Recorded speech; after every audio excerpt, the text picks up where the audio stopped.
Meus amigos, estamos aqui com o professor Ronaldo Fiani, conversando sobre energia e geopolítica.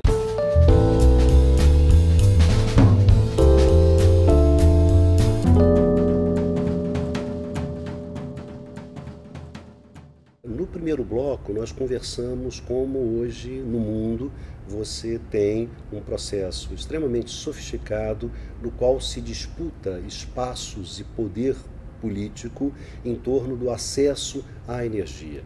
Então, o que eu gostaria de perguntar ao professor Fiani é como que dentro desse cenário de disputa intensa por acesso aos recursos naturais, e esse acesso representando uma projeção do seu poder, do poder de ter acesso a recursos que estão fora das suas fronteiras, como é que se insere o caso brasileiro, que acaba de ter acesso, de descobrir reservas significativas de petróleo no pré-sal, e isso nos dá uma posição dentro desse contexto, que é uma posição muito particular e importante.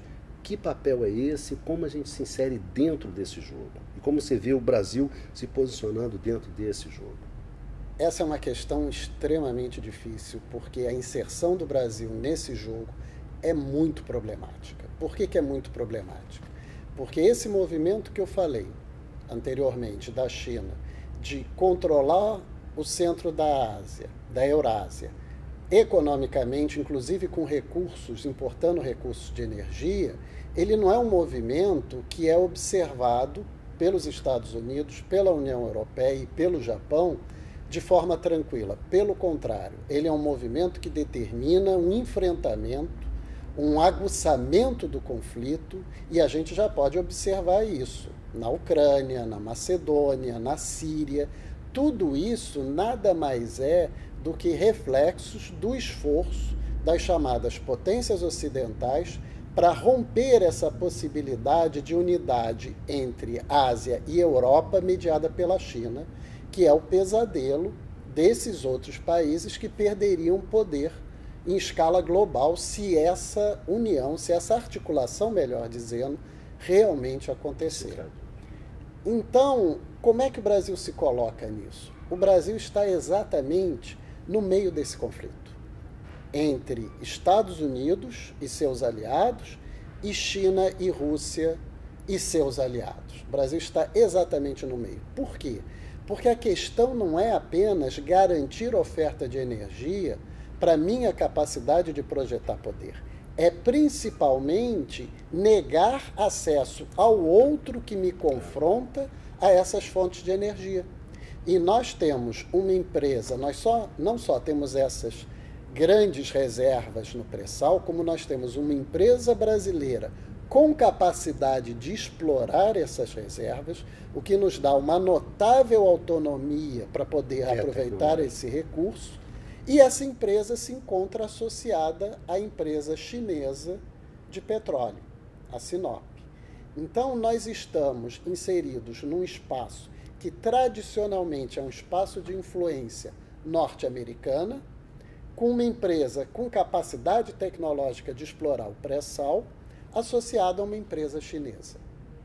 Então, nós estamos exatamente, digamos assim, na linha de confronto. E isso me preocupa muito porque eu não vejo, por parte dos políticos, das lideranças políticas e mesmo da maior parte dos intelectuais brasileiros, a percepção da situação em que o Brasil se encontra. Situação essa que é ainda mais agravada pelo fato que nós temos um projeto de um submarino nuclear com capacidade, se ele realmente se concretizar, de fechar o corredor do Atlântico, porque o submarino nuclear é muito mais rápido que o convencional.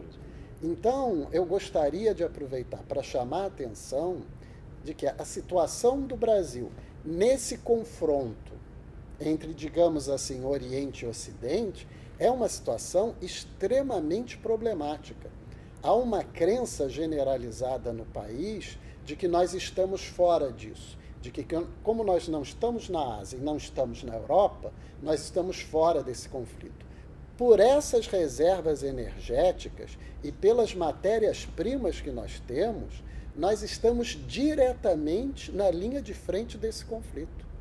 Ter a posição oposta de que isso tudo é algo que não nos diz respeito porque é algo que está muito longe, é ter uma posição, nesse momento, profundamente equivocada, que pode ter consequências, e eu diria que já está tendo, gravíssimas.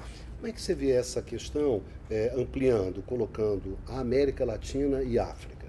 Essa é uma pergunta que também me obriga a ir de encontro à crença geral. Muito da geopolítica brasileira foi pensada numa espécie de extrapolação do Tratado de Tordesilhas. Como nós empurramos a linha de Tordesilhas para o oeste, o destino brasileiro seria os Andes, seria chegar no Pacífico. Eu já vi isso até sendo retomado por esse projeto de ferrovia ligando o Brasil ao Pacífico, chegando no Peru, que os chineses estão propondo. Mas é importante ter uma outra dimensão, que é uma dimensão mais social e cultural da geopolítica. Na verdade, nós temos profundas, fortes e muito sólidas raízes africanas. A nossa afinidade está muito mais na África do que na América Andina.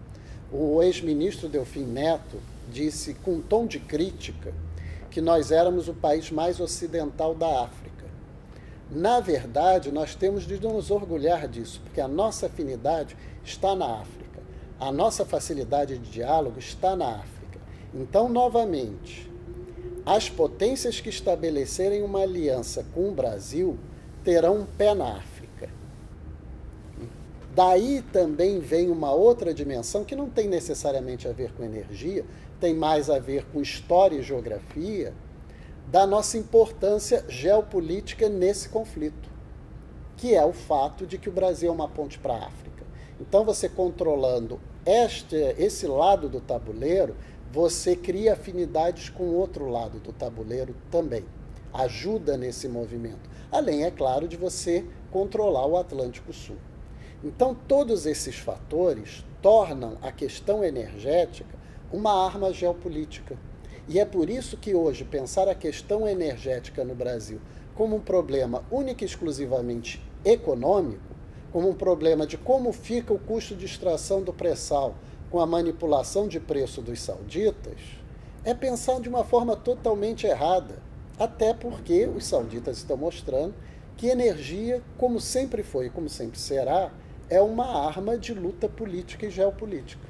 O que mais me preocupa nesse momento é o fato que eu não percebo, nem das lideranças políticas, nem da intelectualidade de uma forma geral, a percepção da gravidade do posicionamento brasileiro nesse conflito geopolítico internacional. Mas essa questão, Fiane, ela acaba nos remetendo à nossa agenda. Qual é a agenda do país? Será que nós estamos sendo capazes de escolher aquela agenda que reúne os problemas que são realmente significativos para o país? Aqueles eventos, aquelas questões que estão onde o nosso futuro está sendo decidido? Quer dizer, o nosso futuro está sendo decidido nessa discussão, como você colocou, ou na discussão sobre a queda conjuntural do preço do petróleo sendo manuseado por questões lá relativas aos sauditas. Qual é a nossa agenda? Quais são os nossos grandes problemas? Então, eu acho que essa discussão aqui, ela faz parte exatamente dessa discussão maior, que é identificar quais são os grandes problemas do país e quais são os problemas que a gente tem que se mobilizar para discutir e para tentar encontrar uma solução. Então, eu gostaria de agradecer ao professor Ronaldo Fiane por ter vindo até aqui conversar conosco sobre esse tema essencial para o país, que é a questão de como é que o Brasil se insere dentro desse novo contexto geopolítico. Agradecer mais uma vez ao Ronaldo e agradecer aos nossos seguidores lá no canal GE, esperando nos encontrar no próximo programa Infopetra. Eu que agradeço a oportunidade de estar aqui discutindo e especialmente conversando com meu amigo Ronaldo Bicalho.